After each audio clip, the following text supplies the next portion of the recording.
ஒரு சண்டை காட்சி வந்தால் நானெல்லாம் பார்த்துட்டு இருந்தேன்னா டக்குன்னு அதை பாஸ்ட் பண்ணி அடுத்த சீனுக்கு போவோம். ஆனால் அதை பார்ப்பாங்க, என்னமோ இவர் தான் அவன் சண்டை போட்டு அந்த 50 பேர்த்த 100 பேர்த்த அடிக்கிற மாதிரியும் அதெல்லாம் காட்டுறாங்க. ரெண்டாவது, இந்த ஆள் படத்தில் பூராமே தீவிரவாதிகளாக தான் காட்டுவான். முஸ்லீமா தீவிரவாதியை காட்டுறதுக்கு வேறு ஆளே இல்லையா? முஸ்லீம் தான் தீவிரவாதியா? அப்புறம் வந்து ஊழல் அரசியல் ஒழிப்புனார். ஊழல் அரசியல் யாரு? இவங்களுக்கு தான் கடைசியா எல்லாமே நாங்க என்ன பேசுறீங்க? இல்ல சொல்றேன், கொஞ்சம் கூட மூளை இல்லாம பேசிட்டு இருக்கீங்க. மூளை இல்லாம விஷயம் நான் பேசியிருக்க மாட்டேன். சும்மா இருக்கா இல்லையா? விஜயை கைது பண்ணி உள்ள போடுங்க. அதை விட்டு புஷி ஆனந்த தேடுறீங்க, அவர் தலைமறைவு. நிர்மல்குமாரை தேடுறீங்க, அவரும் தலைமறைவு. ஆதவ அர்ஜுனா அவரும் தலைமறைவு. எல்லாமே தலைமறைவு தான்.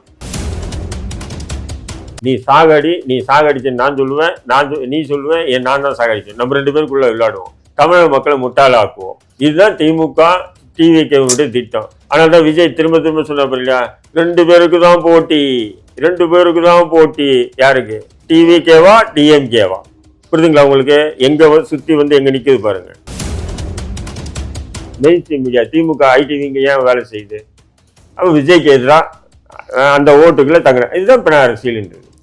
பிண அரசியல் இல்லையா, பண அரசியல். ஒத்துக்கிட்டா சரி.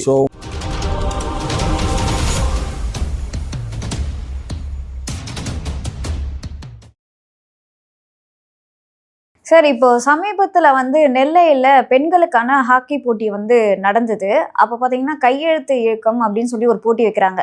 அதில் வந்து எல்லாரும் டிவிகே அப்படின்னு சொல்லி சைன் பண்ணியிருக்காங்க. அந்த நிகழ்ச்சி வந்து பாதியிலேயே ஸ்டாப் பண்ணுறாங்க. இதை பற்றி உங்களோட கருத்து என்ன? இல்லை, யார் நடத்துனது அந்த போட்டி? திமுக, அதாவது முதல்வர் தலைமையில் நடக்குது அது.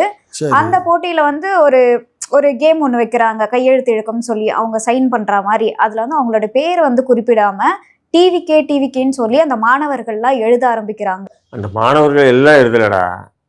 காலேஜ் ஸ்டூடெண்ட் போது சினிமா பைத்தியம் தானே இருப்பானுங்க. காலேஜ் ஸ்டூடெண்ட், பொதுமக்கள்ன்றது வேற, காலேஜ் ஸ்டூடெண்ட் வேற. பள்ளி கல்லூரிகள்ல எப்படி இருப்பாங்க?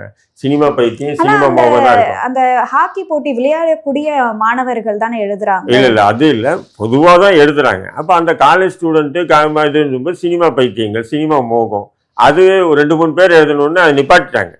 மொத்தம் இருக்கிற அத்தனை பேரும் அப்படி எழுதினாங்கன்னு சொல்லி நிறைய வந்து இல்ல அது சில மீடியாக்கள் வந்து பாத்தீங்கன்னா 2-3 பேர் எழுதுறாங்க.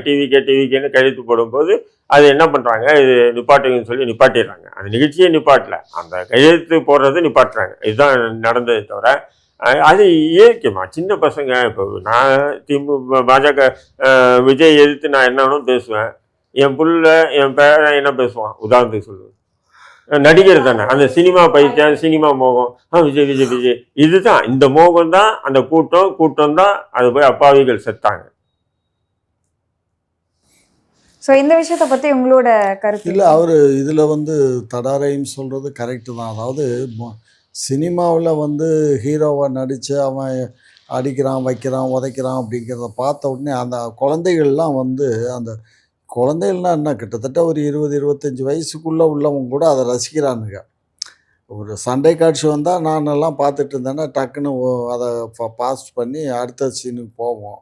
ஆனால் அதை பார்ப்பாங்க, என்னமோ இவர் தான் அவன் சண்டை போட்டு அந்த 50 பேர்த்த 100 பேர்த்த அடிக்கிற மாதிரியும் அதெல்லாம் காட்டுறாங்க. ரெண்டாவது, இந்த ஆள் படத்தில் பூராமே தீவிரவாதிகளாக தான் காட்டுவான். முஸ்லீமா தீவிரவாதியை காட்டுறதுக்கு வேறு ஆளே இல்லையா? முஸ்லீம் தான் தீவிரவாதியா? முஸ்லீமை மத்தளம் தீவிரவாதி எழுதுறது வேறொருத்தர், இவர் கதை எழுதுனா அதெல்லாம் இவங்கிட்ட கதை சொல்லி இவன் கதை ஓகே பண்ணா தான் மறுபடியும் போவோம். இவன் கதை கேட்காம ஒத்துக்க மாட்டான். யாராக இருந்தாலும் திரைப்படங்களில் ஹீரோக்கள் வந்து அந்த கதையை கேட்டு அந்த கதை பிடிச்சா தான் அவங்க வந்து ஜாயின் பண்ணுவாங்களே தவிர இல்லைன்னா ஜாயின் பண்ண மாட்டாங்க. அதெல்லாம் பிடிச்சதுனால தான் பண்ணியிருக்கான். 7-8 படம் அந்த மாதிரியே பண்ணியிருக்கான். அதுமா இப்போ ஒரு நடிகர் புதுசாக வர்றாங்கன்னு சொன்னால் அவன் வந்து டைரக்டர், தயாரிப்பாளர் சொல்கிற மாதிரி நடிப்பான். இவங்கெல்லாம் மாஸ் ஹீரோ. விஜய், நம்ம அஜித், இது போன்ற ஹீரோ, இப்போ தனுஷ், இவங்கெல்லாம் வந்து கதை சொன்னால் கூட அந்த கதையில் இது மாற்றுங்க அதை மாற்றுங்கன்னு சொல்லுவான். ரெண்டாவது, இவங்க தான் நடிகையாக வரணும்னு சொல்லுவான். நடிகையே இவங்க ஹீரோ தான் செலக்ட் பண்ணுவாங்க. தயாரிப்பாளர் இவங்களே கொடுப்பாங்க. இயக்குனர்கள் எல்லாமே இவங்க தான் பண்ணுவாங்க. ஏன்னு சொன்னால் ஒரு மாசு, ஏன்னா அப்போ தான் அவனுக்கு 200-300 கோடி வரும். சும்மா வா நடிச்சு கொடுத்துட்டு போ, உனக்கு காசு கொடுக்குறேன்னு சொன்னால் எந்த நடிகரும் போக மாட்டான். ஏன்னா இவங்க எல்லாம் 200-300 கோடி சம்பாதிக்கிறதுலே இருக்காங்க இல்லையா. அப்போ இவங்க என்ன பண்ணுவாங்கன்னா ஒரு டூப்ளிகேட்டாக இவங்களுடைய பினாமியாக ஒருத்தனை தயாரிப்பாளராக போடுவாங்க. புரியுதா? இவங்களுடைய பினாமி எல்லாமே பினாமிக்களே வச்சுருப்பாங்க. அந்த நடிகைகள் கூட இவங்க செலக்ட் பண்ணுற நபர்கள் தான். அந்த இயக்குனர், இது ஒரு கதையாசிரியர், அவன் கஷ்டப்பட்டு மூளை கசக்கி கதையை வசனம் எல்லாம் எழுதுறாங்க. அவனுக்கு எந்த பொறுப்பும் கொடுக்க மாட்டானுங்க, இவனுங்க தான் எடுப்பானுங்க. அப்படி இருக்கும்போது ஒரு முஸ்லீம்களுக்கு எதிராக ஒரு சித்தாந்த கருத்தியல் இருக்குன்னா அப்போ அவன் என்ன பண்ணிருக்கணும், இந்த படத்தை வேணாம்ப்பா, இந்த காட்சியெல்லாம் நீக்கின்னு சொல்லணும். இது முழுக்க முழுக்க முருகதாஸ் மீது நம்ம போட முடியுமா? போட முடியாது. உதாரணத்துக்கு இதில் நான் வந்து துப்பாக்கி படம் வந்தது உயர் நீதிமன்றத்தில் வழக்கு போட்டேன். நீதிமன்றத்தில் வழக்கு நடந்துகிட்டு இருக்கும்போது முருகதாஸ் கிட்ட ஒரு கேள்வி கேட்குறாங்க. What meaning of sleeper cell அப்படின்னு கேட்குறாங்க. நீதியரசர் பானுமதியும் சசிதரனும் 2 பேரும் கேட்குறாங்க. நான் அந்த வழக்கு பண்ணேன். அப்போது முருகதாஸ் பேபேன்னு முழிக்கிறான். அசோசியேஷன் கேட்குறாங்க, அவனும் பேபேன்னு முழிக்கிறான். அப்புறம் நான் வந்து இப்படி என்ன சொல்லுங்கள், நீங்கள் எதோ சொல்ல வரீங்க சொல்லுங்கன்னு சொல்லி பானுமதி மேடம் கேட்டேன், நீதியரசர் கேட்டாங்க. அப்போ நான் சொன்னேன், இல்லை சார், அதாவது 2011 வந்து அமெரிக்கா வந்து இரட்டை கோபுரம் தகர்ப்பு நடந்தது. அதன் பிறகு அமெரிக்காவுடைய நாவல் ஆசிரியர் வந்து ஒரு புக்கு ஒன்று எழுதினார், ஸ்லீப்பர் செல்ன்ற ஒரு புக்கு எழுதினார். அதை படிச்சுட்டு இவனுக்கு கதை எடுத்திருக்கானுங்க சார் அப்படின்னு சொல்லும்போது, நீ டைரக்டரா அவர் டைரக்டரான்னாங்க. காரணம் என்ன சொன்னால், ஏழு அளவுக்கு தான் அந்த கதை கொடுத்து முருகதாஸ் இருப்பாப்புல, மற்றதெல்லாம் இவங்க சேர்க்கறது தான். யார்? இந்த விஜய் போன்ற மாஸ் ஹீரோ. அதெல்லாம் ஒரு புதுமையாக இருக்கணும். அப்போ புதுமையாக இருக்கணும்னு சொன்னால் ஒரு சமூகத்துக்கு எதிராக இருக்கக்கூடாது இல்லையா. இன்றைக்கி நான் விஜய்க்கு எதிராக பேசினா எத்தனை பேர் கொந்தளிக்கிறீங்க, விஜய்க்கு எதிராக பேசுகிறீங்கன்றீங்க. ஒரு சமூகத்துக்கு எதிராக ஒரு திரைப்படம் எடுத்து அதை பல லட்சம் பல கோடி மக்களை காட்சிப்படுத்துறேன்னா அப்போ எனக்கு எவ்வளோ கோபம் இருக்குன்றது பார்க்கணுமா இல்லையா. இப்போ சமீபத்தில் எடப்பாடி அவர்களுடைய மகன் வந்து விஜய் அவர்கள்கிட்ட பேசினதா தகவல் வெளியாகி இருக்கு. ஸோ அதிமுகவுக்கு விஜய் அவர்களை இழுக்கிறதுக்காக இந்த ஒரு விஷயம் வந்து பண்ணியிருக்காங்க. என்னை பொறுத்தவரையும் விஜய் வந்து உண்மையில அடுத்த கட்ட அரசியலை சரியான முறையில் நகர்த்தணும்னா ஏதாவது கூட்டணிக்கு போகணும். அவன் தனியாக நின்று முதல்வர் ரேஞ்சு ஒரு சீன் போட்டானா வேலைக்காகாது. அதிமுகன்றது இல்லை, கூட்டணிக்கு போனால் தான். ஏன்னா அவர் கூட கூட்டணி யாரும் வரமாட்டாங்கன்னு தெரிஞ்சிச்சு. ஏன்னா அவருடைய ஓட் பேங்க் என்னன்னு சொல்லி இன்னும் நிரூபிக்கலை. அதனால் நிரூபிக்காமல் எந்த கட்சியும் வராது, சின்ன கட்சி கூட வராது. புரியுதுங்களா? அப்போ இவங்க யாரு கூடவாச்சு கூட்டணி வச்சாருன்னா விஜயுடைய அரசியல் வந்து அடுத்த கட்டம் நல்லா இருக்காது. இல்லை, தனியாக நின்னா தானே அவருக்கே எவ்வளோ முழுமையான வாக்குகள் வருதுன்னு தெரிய வரும். இவர் தான் தனியாக நின்னா எவ்வளோ வாக்கு வரணும். நம்ம வந்து தேர்தலில் வந்து நிற்கிறோம், நம்ம வந்து அரசியல் கட்சி ஆரம்பித்தோம், நம்ம வந்து வெற்றி பெறட்டும் பெறாமல் போட்டோம், நம்ம மக்கள் பணி செய்யணும் அப்படின்ற எண்ணத்தோடு கட்சி ஆரம்பித்தவனுக்கு நீங்கள் சொல்கிறது கரெக்ட். இப்போ சீமான் இருக்கார் பார்த்தீங்களா, யார் எது நான் ஜெயிக்கிறேன்றது முக்கியம் இல்லை, எனக்கான வாக்கு நான் அதுதான் போகிறாரு. புரியுதுங்களா? அந்த மாதிரி எண்ணம் இல்லை. இவன் எடுத்தோன்னு முதல்வர் ஆகணும்னு நினைக்கிறான். புரியுதுங்களா? இப்போ கமலஹாசன் எப்படி வந்தாப்புல, இல்லை முதல்வர் ஆகணும்னு சொல்லிட்டு தான் வந்தான். பேட்டரியை தூக்கிட்டு டிவியெல்லாம் போட்டு உடைச்சார் பாவம். வாரிசு அரசியலை ஒழிப்பேன். யார் வாரிசு அரசியல்? இவங்க கட்சியை தான். புரியுதா இல்லையா? இவங்க கட்சியை ஒழிப்பேன், இவங்களை ஒழிப்பேன்னு சொல்லிட்டு வந்தார். அப்புறம் வந்து ஊழல் அரசியலை ஒழிப்புனார். ஊழல் அரசியல் யாருது? இவங்களுக்கு தான். கடைசியா எல்லாமே நாங்க என்ன பேசுறீங்க? இல்லை சொல்றேன், கூட மூளை இல்லாம பேசிட்டு இருக்கீங்க. மூளை இல்லாம விஷயம் நான் பேசியிருக்க மாட்டேன். சும்மா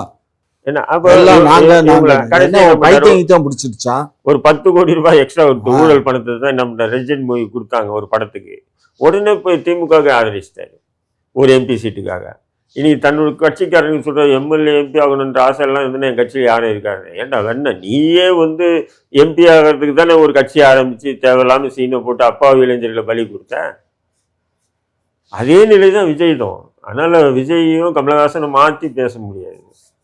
அதாவது அது விஜயகாந்துக்கு அந்த இது இருந்தது, கெத்து இருந்தது. எப்படின்னா போட்டி போடணும், அரசியல் களம். விஜயகாந்துக்கு இருந்தது. உண்மையிலே இருந்தாலும் இறந்துட்டார், வயசு மற்றும் உடல்நிலை சரியில்லாமல் இறந்துட்டார்.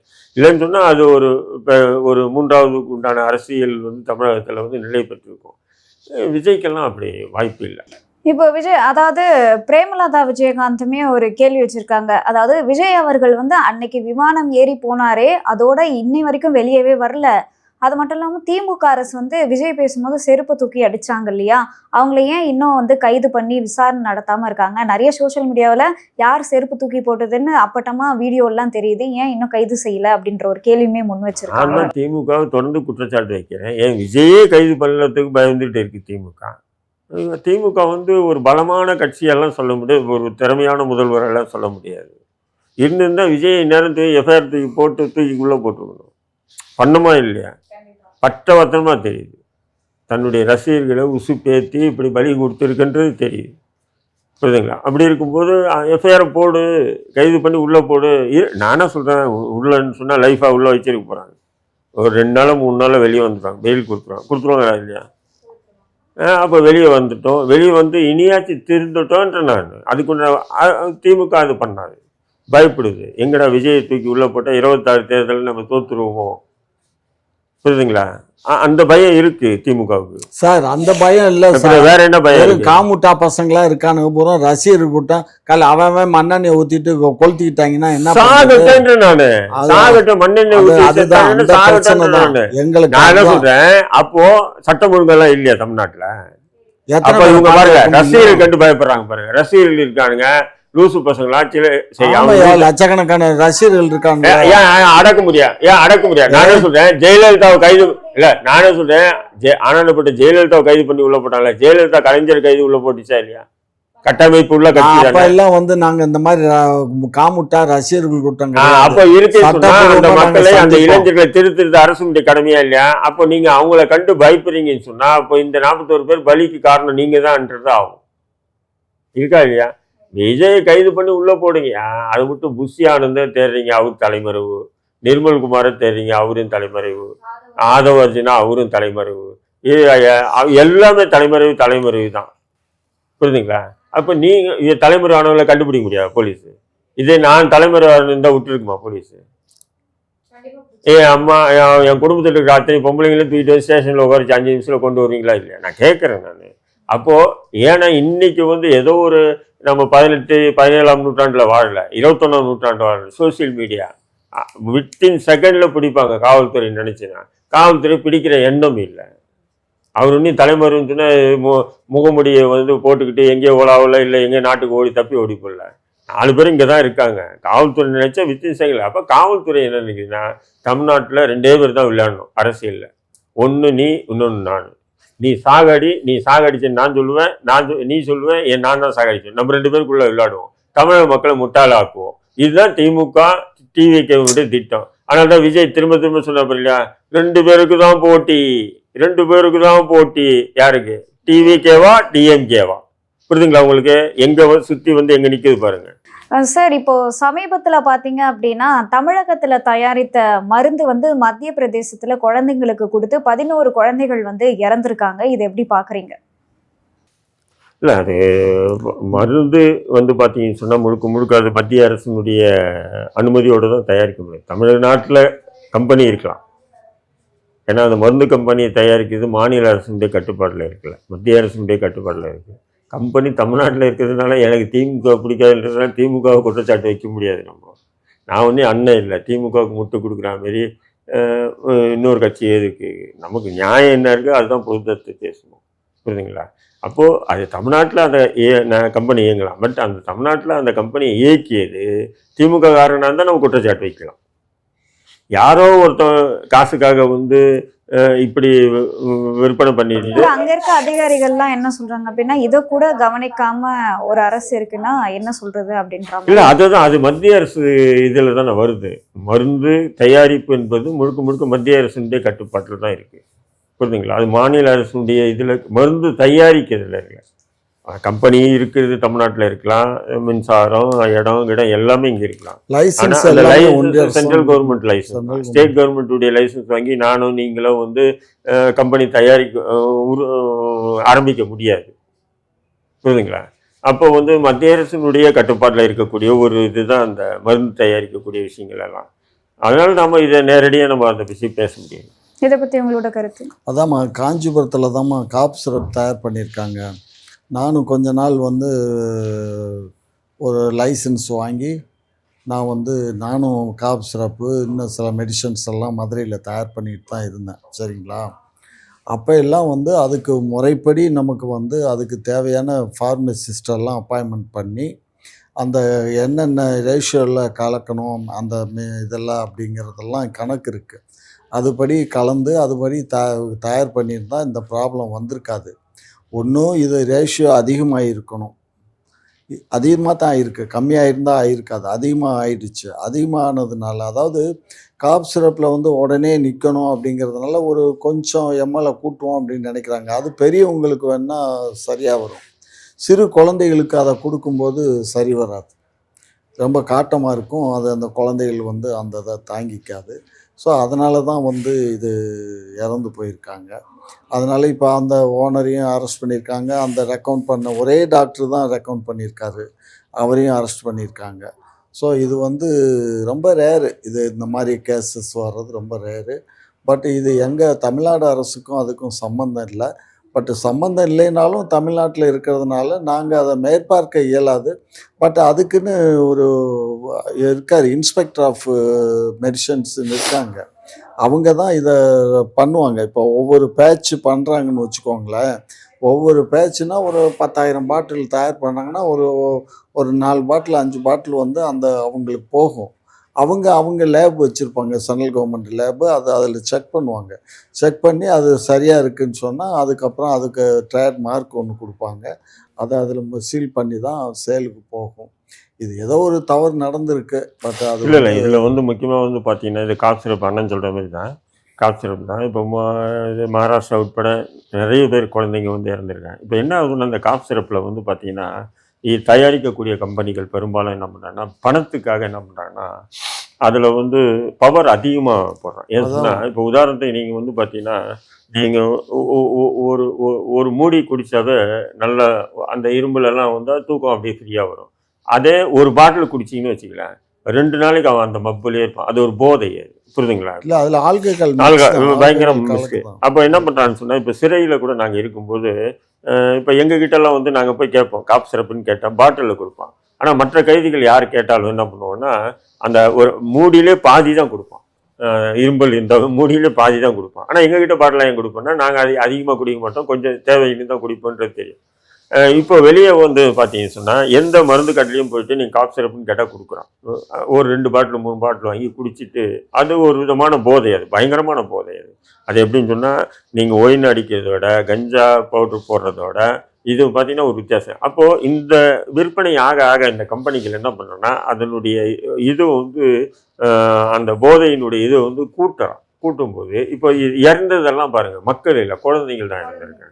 அப்போ அந்த குழந்தைங்களுக்கு அதே காப் சிரப் கொடுக்கும்போது அது அவங்களுக்கு எதிர்வினையை ஏற்படுத்தி இறந்துருக்காங்க. அப்போது இந்த மருந்து கம்பெனி இப்போ தான் வந்து கைது பண்ணி இருக்காங்க. இது போல இது மட்டும் நான் சொல்கிறேன். இன்னைக்கு போதை வசதிகளுக்கு மூலமாக இருக்கக்கூடிய மருந்து கம்பெனிகள் எல்லாரையுமே கைது பண்ண சொல்கிறாங்க. உதாரணமாக இந்த பிரசவ நேரத்தில் வந்து ஆப்ரேஷன் பண்ணி குழந்தை எடுக்கிறாங்க. அப்போ ஆப்ரேஷன் பண்ணி வழுத்த கீழ்ச்சி குழந்தை எடுக்கிறது வந்து அந்த பெண்ணுக்கு வந்து எந்த அளவுக்கு டோஸ் கொடுப்பாங்க.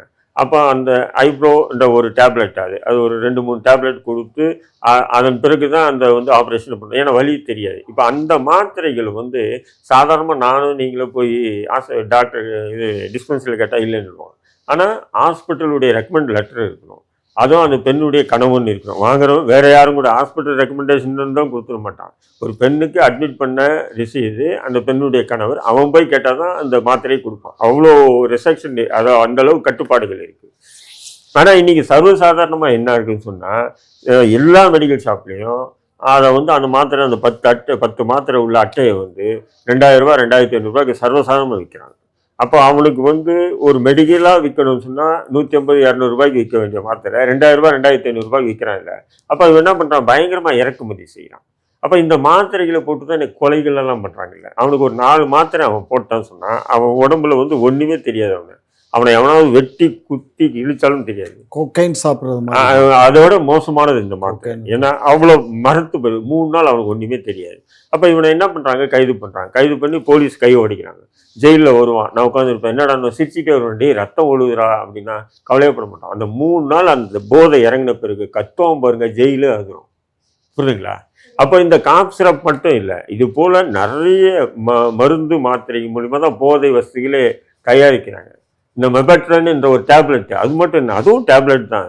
அது ஒரு காலத்தில் ஐரோப்பிய நாடுகளெல்லாம் பார்த்தீங்கன்னு சொன்னால் அந்த டேப்லெட் வந்து மிக முக்கியமான நோய்க்கு வந்து மருந்தாக கொடுத்துருங்க. இன்றைக்கி எல்லா நாடுகளும் தடை செஞ்சுருக்கு. அது தமிழ்நாட்டில் வந்து பார்த்தீங்கன்னு சொன்னால் தடை செஞ்சுருக்கு. இருந்தாலும் அதை வந்து நிறைய விற்பனை ஆகுது. கல்லூரி, ஸ்கூல், பள்ளி, கல்லூரிகள் எல்லாமே விற்பனை ஆகிட்டு இப்போ வந்து வீட்டில் நீயே எடுத்து போய் வீட்டில் வச்சுட்டு உங்கள் அம்மா கிட்ட கூப்பிட்டாமா அந்த மாத்திரை தலை வலிக்குது, அந்த மாத்திரை எடுத்து கொடுத்தா மாத்திரை எடுத்து கொடுப்பாங்க, தண்ணி கொடுப்பாங்க, குடிப்பேன். ஆனால் நீ குடும்பத்தாருக்குள்ளே இருந்துக்கிட்டு அதை சாப்பிடுவாங்க அந்த போதை மாத்திரை. ஆனால் வீட்டாருக்கே தெரியாது.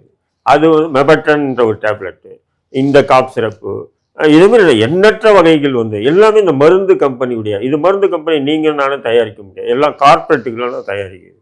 பெரிய பெரிய கார்பரேட், மத்திய அரசு அனுமதியோடு பெரிய பெரிய கூட சமீபத்தில் கூட திமுக அண்ணன் கட்சிக்காரன் ஜாஃபர் சாதிக்குன்னு ஒருத்தனை கைது பண்ணாங்கல்ல, உங்கள் கட்சி தான் என்ன இல்லை கைது பண்ணாங்க. அவங்ககிட்ட வந்து பார்த்தீங்கன்னு சொன்னால் அந்த கெத்தமீன்ற ஒரு இது அது பார்த்தீங்கன்னா முழுக்க வந்து மருந்து மூலிமா தயாரிக்கக்கூடிய ஒரு போதை வஸ்து. அப்போ இந்த மருந்து எங்கேருந்து கிடைக்குதுன்னா இந்த மருந்து மாத்திரையை தயாரிக்கக்கூடிய நிறுவனங்கள்லேருந்து வாங்குறது தான். அப்போது ஜாஃபர் சாதிக்கு நீங்கள் கைது பண்ணுறீங்க, அவனுக்கு இந்த ரா மெட்டீரியல் யார் கொடுத்தான்னு சொல்லி அவங்கள கைது பண்ணியிருந்தா அது போதும், கார்பரேட் பெரிய லிங்க் அது. இதுதான் இந்த போதை வஸ்துகளை அழிக்க முடியாத நிலையாக இன்னைக்கு உலகத்தில் இருக்குது. எந்த நாட்டிலையுமே சரி, அது தமிழ்நாட்டுன்னு நம்ம குற்றச்சாட்டு வைக்க முடியாது. உலகம் முழுக்கும் போதை வஸ்துல வந்து இன்னைக்கு உச்சத்தில் இருக்குது. என்னன்னு சொன்னால் எல்லா இளைஞர்களும் மாணவிகளும் போதையிலேயே இருக்கணும். உதாரணத்துக்கு தூக்க மாத்திரை சாப்பிட்டீங்கன்னு வச்சுக்கலாம், தூக்க மாத்திரை சாப்பிட்டாலும் தூக்கமே வரும், அதுவும் ஒரு வகையான போதை தான். நான் சொல்லுவேன், நான் வந்து மாத்திரை தான் சாப்பிடுவேன், அதுவும் ஒரு மாத்திரை 100% அது ஒரு போதை தான். வயிற்று வலிக்குன்னு சாப்பிட்றேன், தொடர்ந்து சாப்பிட்றேன்னா அதுவும் ஒரு போதை தான்.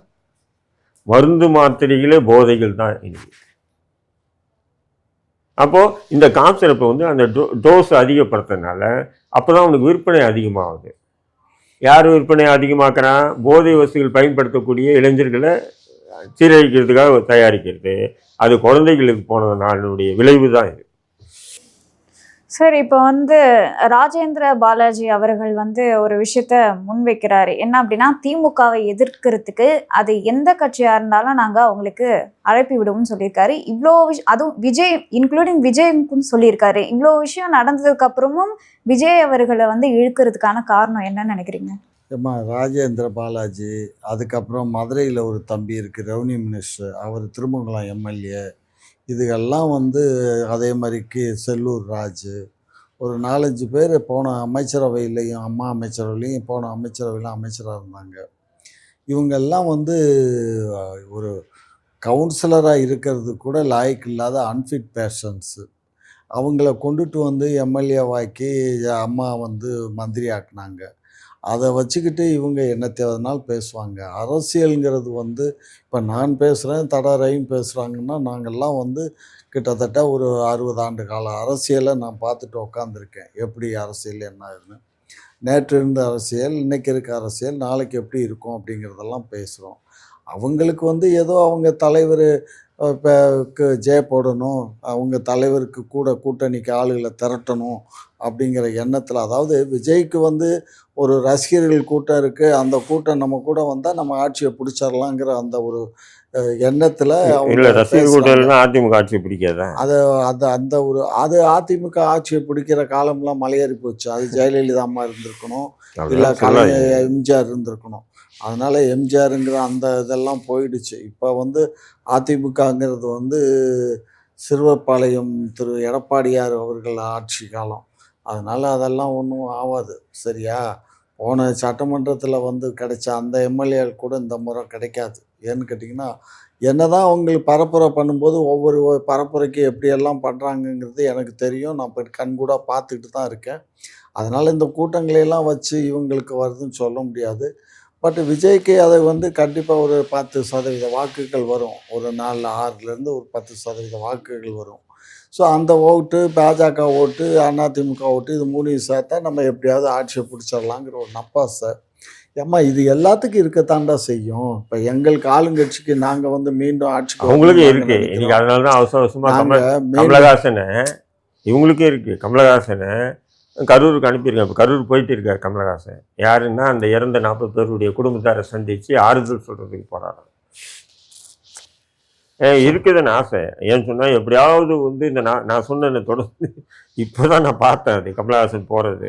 கோயம்புத்தூர் போயிருக்காப்புல விமானத்தில். கோயம்புத்தூர் போய் விமானத்துலேருந்து கோயம்புத்தூர்லேருந்து தரைமார்க்கமாக வந்து கரூர் போகிறதுக்கு உண்டான போயிட்டு இருக்கார் வாகனத்தில். நான் என்ன சொல்கிறேன், இப்போ ஏன் இவர் அனுப்புகிறாங்க திமுக? இதுதான் திமுக அனுப்புதுன்னு என்னையா கனவா கண்டீரு? நீங்கள் உங்களுக்கு பகலையிலே பசுமாடு தெரியாது, ராத்திரியில் எப்படி காலமாடு தெரியும்? சும்மா இருமையா. இல்லை பகலில் பசுமாடு தெரியும் உங்களுக்கு எப்படி தெரியும்? அதான் பேசுறீங்கல்ல, உங்க பேச்சுல இருந்தே தெரியுது. அவரை நாங்க தான் திமுக அவரை தான் நாங்க தான் ஏக்குறோம். சொல்றேன், அவருக்கு வந்து நாங்க ராஜ்யசபா சீட்டு கொடுத்தோம். கூட்டணி தானேங்க, கூட்டணிங்கிறதுனால நாங்க அவரை ஒன்னும் அனுப்பல. அவரா தான் போறாரு. திமுக ஆளே இல்லையா மேல் சபை எம்பி ஆக்கிறதுக்கு? அது திமுக எங்களுக்கு ஒரு எக்ஸ்ட்ரா ஆள் வர்றாங்கன்னா நாங்க சேர்த்துக்கிறோம். ஒரு நடிகர் 10,000 20,000 ஓட்டு வந்தா எங்களுக்கு பாராளுமன்ற தேர்தல்ல நீங்க எங்களுக்கு ஆதரிங்க, உங்களுக்கு மேல் சபை எம்பி தரேன்னு சொல்லி வாக்குறுதி கொடுத்து தானே இப்ப கொடுத்தீங்க. ஆமையா, எத்தனை கரூருக்கு ஏன் அனுப்புறீங்க? ஒரு கூத்தாடி போய் 41 பேர் சாகடிச்சான். அதை நமக்கு உண்டான அரசியலா மாத்தணும். அதுக்கு என்ன பண்றது? இன்னொரு கூத்தாடி அனுப்புவோம். இதுதானே உங்களுடைய எண்ணம்? அப்படியே நீங்க கற்பனை பண்ணிட்டா அதுக்கு நாங்க பொறுப்பு இல்ல. எங்களை பொறுத்த மட்டும் அது எல்லா அரசியல் கட்சிகளும் அப்படி பேசுற பேச்சுக்கள் தான். விஜயா எங்க கூட்டணிக்கு வரட்டும், அவரா எங்க கூட்டணிக்கு வரட்டும். இப்ப நான் இப்ப சொல்றேன், விஜய் திமுக கூட்டணிக்கு நாங்க கூப்பிட மாட்டோம். எங்களுக்கு வந்தாலும் வேண்டாம். புரியுதா? இது இப்படி இவர் சொல்றாரு. இருப்பாங்களா எல்லா காய்களையும் நகர்த்திட்டு? எங்களுக்கு இப்படி ஒரு தொண்டர்களும் இப்படி ஒரு தலைவரும் எங்களுக்கு தேவையில்லை. விஜய் அவர்களே வந்து திமுகவோட கூட்டணி வைக்கலாம்னு வந்தாலும் நாங்க ஏத்துக்க மாட்டோம். எங்களுக்கு வந்து மக்களை பத்தி மக்களுடைய சிந்தனை இல்லாத ஒருத்தரை நாங்க கூட்டணியில வச்சா எங்களுக்கு தாமா வீக்கு. அப்ப கமலஹாசன் எந்த மயிருக்கு எடுத்துக்கிட்டீங்க? கமலஹாசன் அப்படி இல்ல. அவரு தமிழகத்துக்கும் தமிழ் மக்களுக்கும் உள்ள என்ன கத்த கட்டினாரு சொல்லுங்க. போய் புல்லு கட்டு புடுங்கினாரு. போய் சும்மா எப்படி வாருங்க. விஜய் வந்து ஏத்துக்க மாட்டாங்களாம். நாங்க வந்து நேர்மையான உண்மையான இந்த பாருங்க, விஜயுடைய அரசியல் வேற, கமலஹாசனுடைய அரசியல் வேற, திராவிட மாடல் ஆட்சியினுடைய அரசியல் வேற. நாங்க எங்க அரசியலை ஒட்டி இருக்கிறதுனால நாங்க வந்து என்ன சொல்றேன், இந்த மாதிரி 10ஆம் பாசமா பேசாதீங்க. விஜய் வந்தா நாங்க ஏத்துக்க மாட்டேன்னு சொல்லாதீங்க. கமலஹாசனை கூட இப்படிதான் சொன்னீங்க. கடந்த சட்டமன்ற தேர்தலில் பாஜக 5000 கோடியை கொடுத்து கமலஹாசனை இறக்கி திமுக தோற்கடிக்க நீங்க ஒரு விஷயம் புரிஞ்சுக்கோங்க. இன்னைக்கு எந்த கோவம் தான் வருது எனக்கு. இப்ப கரூருக்கு அனுப்பி விடுறீங்க. கரூருக்கு போறது வந்து கோயம்புத்தூர்ல இருந்து லைவ் போடுறாங்க. எது மெயின் ஸ்ட்ரீம் மீடியா திமுக ஐடிவிங்க ஏன் வேலை செய்யுது? அப்ப விஜய்க்கு எதிராக அந்த ஓட்டுக்குள்ள தங்குற இதுதான் பிண அரசியல்ன்றது. பிண அரசியல் இல்லையா, பண அரசியல். பண அரசியல் ஒத்துக்கிட்டா சரி. சும்மா பாருமையா நீங்க பேசுறது சரி. பிண அரசியல் பண அரசியல் தான். பணத்துக்காக அரசியல் பண்றோம். விஜய் வந்தாருன்னா எங்கள்கிட்ட அதிகமான சீட்டு கேட்பாரு. கமல் வந்தா எத்தனை சீட்டு கேட்பாரு யோசிச்சு பாருங்க. விஜய்க்கு எங்களால வந்து அவர் கேட்கிற அவரு நான் தான் முதலமைச்சர் வந்தா முதலமைச்சர் தான் சொல்றாரு. அப்ப திமுக முதலமைச்சர் போஸ்ட் காலியா இருக்கா? அவரு கொடுக்க போறோம். அதிமுக மட்டும் முதலமைச்சர் போஸ்ட் காலியா இருக்கா? அது இருக்கு. நான் கூப்பிடுறேன் நான் சொன்னேன்னா இப்ப கூப்பிட்டது யாரு? கூப்பிட்டது யாருமா? எடப்பாடி. அதாவது அதிமுக வந்து விஜய் அவர்களை இழுக்கிறதுக்காக சில வேலைகள்லாம் யாரு கூப்பிட்டது? யாருமே டைரக்டா கூப்பிட்டதா தகவல் வெளியே வரல. இன்டைரக்டா அப்படிதான். அப்புறம் என்ன நீங்க பாஜக